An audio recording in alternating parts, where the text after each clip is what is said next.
자, 매매일지에 대한 얘기를 해볼게요. 매매일지를 어떻게 써야 될까 한번 생각을 해보면 매매일지 같은 걸 쓰는 이유가 일단 뭘까요? 이유가 사람들이 우리가 아무리 기억력이 좋아도 내가 매매한 내역 있잖아요. 내가 매매한 그런 매매 내역, 매매를 할 때는 당신은 기억이 나죠. 아, 내가 이걸 잘못해서 내가 이거를 또 잘해서 수익이 나오고 손해가 나오고, 아, 이거는 하지 말았을 텐데, 이런 생각이 들잖아요. 네. 매매 내역이 기억이 나지만 우리가 시간이 지나면 기억이 안 나요. 뭐 그 다음에 최근 매매하는 거나 기억나지.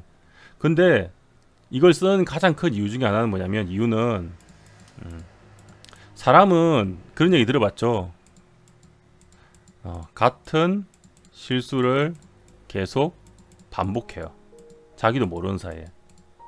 그거를 내가 명시적으로 잡아주지 않을 경우는 같은 실수를 계속 반복해서 손해가 나는 케이스가 되게 같은 이유로 계속 손해가 나는 경우가 되게 많아요. 생각보다.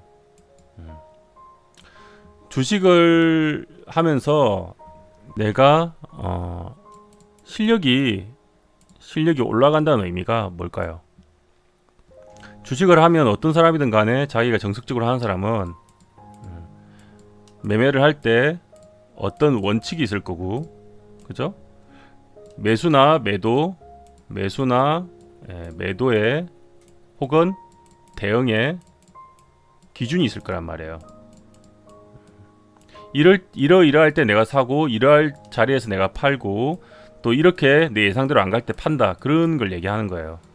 매매 원칙은 뭐 아까 들었듯이 하락장에 만약 저번에 상승장에서 뭐 오버슈팅이 나올 경우에는 내가 뭐 이때는 조심해서 주식 비중을 줄이고 현금 비중을 늘리고, 또 하락장이 올 때는 뭐 당연히 가장 강한 종목을 매매하고, 그런 큰 원칙을 얘기하는 거고, 기준은 매매 자체에서 내 세부 전략 같은 거죠. 어떻게 보면 전략 같은 건데, 초보 때는 어떤 기준을 세웠는데 이 기준 자체가 정확하지 않을 수 있잖아요. 매수 기준도 매도기 정확하지 않기 때문에 내가 내 기준대로, 예를 들면 가장 쉬운 케이스로 책에 나오는 뭐 골든 크로스라고 치면, 골든 크로스 시에 매수를 했다. 21선을 5일선 뭐 골든 할 때 매수를 했다고 치면, 샀는데 손해가 날 수도 있거든. 수익이 안 나오고 손해가 날 수도 있고, 운 좋아 수익이 날 수도 있잖아. 그죠?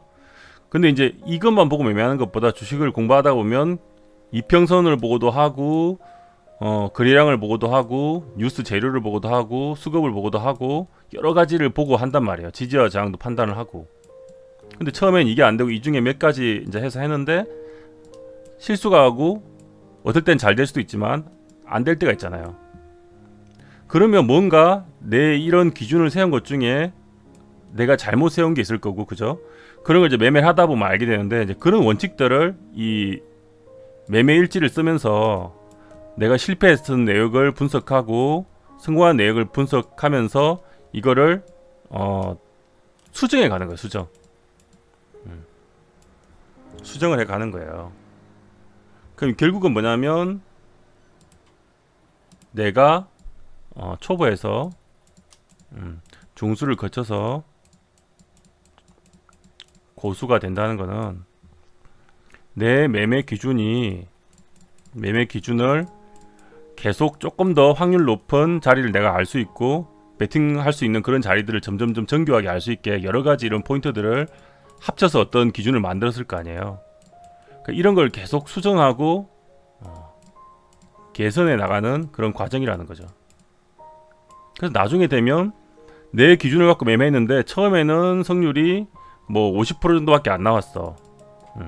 근데 이제 계속 이렇게 매매일지를 쓰면서, 매매일지를 쓰면은 정리가 돼 있으니까 내가 알 수가 있잖아요. 그죠? 그래서 점점점 이게 성률이 올라갈 수 있는 거지.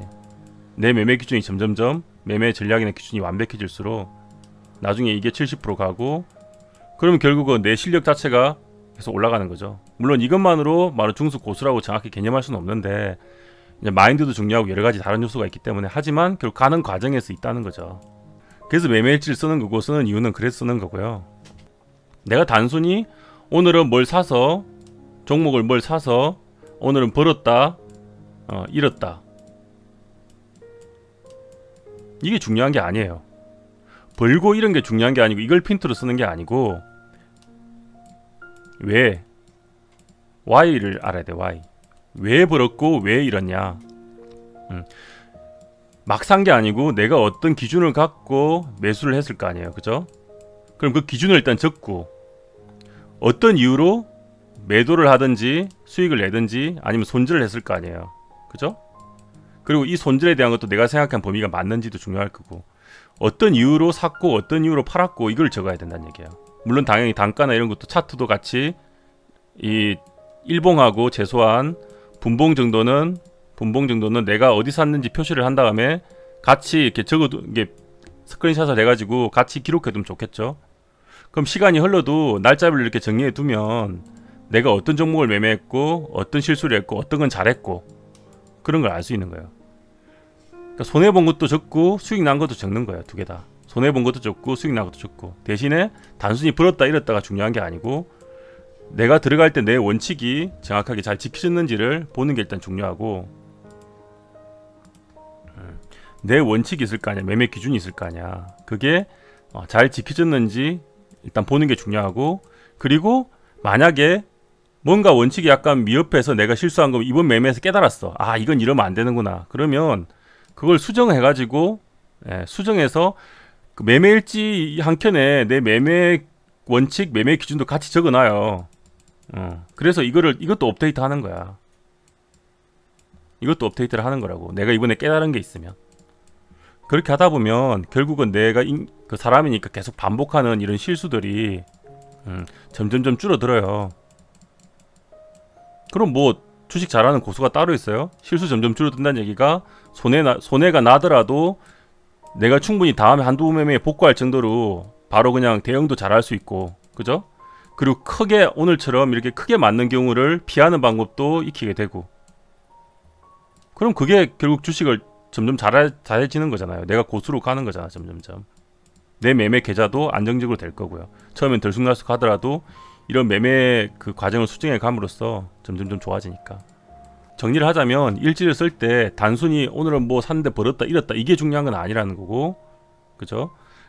어떤 내가 이유로 들어갔고 그거를 어디에서 뭐 분할 매도 분할 매수를 했으면 이 이유가 있을 거 아니에요. 그래서 이런 기준으로 팔았고 또 내가 여기서 대응을 했어야 되는데 대응을 못했어. 그래서 실수를 해가지고 손해가 이만큼 나버려서 사실 내 원칙보다 더 큰 손해가 났다고 치면 그럼 어디서 대응을 해야 됐고 그런 걸 적으라는 얘기예요. 이건 다음부터는 꼭 지키자라든지 뭐 이런 식으로. 그러다 보면 실력은 자연스럽게 늡니다. 어쩔 수 없이 늘어요. 실력이 보통 그래서 안정화되기 전까지는 사실 그래서 그 베팅 이런 그를 주식을 돈을 너무 벌려고 생각하지 마시고 조금 소액 같은 부분으로 연습을 많이 하시라는 이유가 그런 거예요. 어느 정도 다듬어지고 몇 개월 꾸준히 계좌가 수익이 나면 그때 이제 비중을 서서히 늘리면 되거든. 근데 아직 다듬고 이렇게 기준이 완벽하게 안 됐는데 돈을 크게 했다가 계좌가 뭐 확 깨지고 이러면은 사실 나중에 실력이 어느 정도 됐을 때 돈이 없을 수가 있어요. 꾸준히 적는 게 중요합니다. 저도 지금은 이제 매매일지가 왜냐면 이제 보면 머릿속으로 기억도 다 되고 이제는 그래서 지금은 잘 안 적는데 가끔씩 이제 특이할 때만 적어요. 특이사항이 있을 때만. 근데 한창 배울 때는 매일매일 적었습니다. 블로그에 적든 공책에 적든 뭐 아날로그로 적든 디지털로 적든 그건 자기 취향인 거고요. 어디든지 이렇게 오늘 매매한 거 일봉 차트하고 그리고 내가 매매한 위치를 표시하기 좀 귀찮으면 누르면 일치 차트라고 있습니다. 여기 보시죠. 0606이라고 자동 일치 차트라는 게 있습니다. 그러면 이 누르면 내역 조회하면 내가 매매했으면 그 매매한 내역을 이렇게 찍어줘요. 표시를. 그러니까 요걸 이용하시면 되고요. 그러면 여기 이제 표시가 되잖아요. 분봉하고 일봉을 표시가 자동으로 되니까 이걸 이용해서 그냥 캡처만 떠서 저장을 하고 그 다음에 설명을 적는 거예요. 매수, 매도에 대해서 오늘은 뭘 잘했고 뭘 못했고 이 화면을 활용하셔도 됩니다. 그러면 내가 딱히 표시 안 해줘도 자동으로 매수한 시점, 매도한 시점 표시를 해줘요.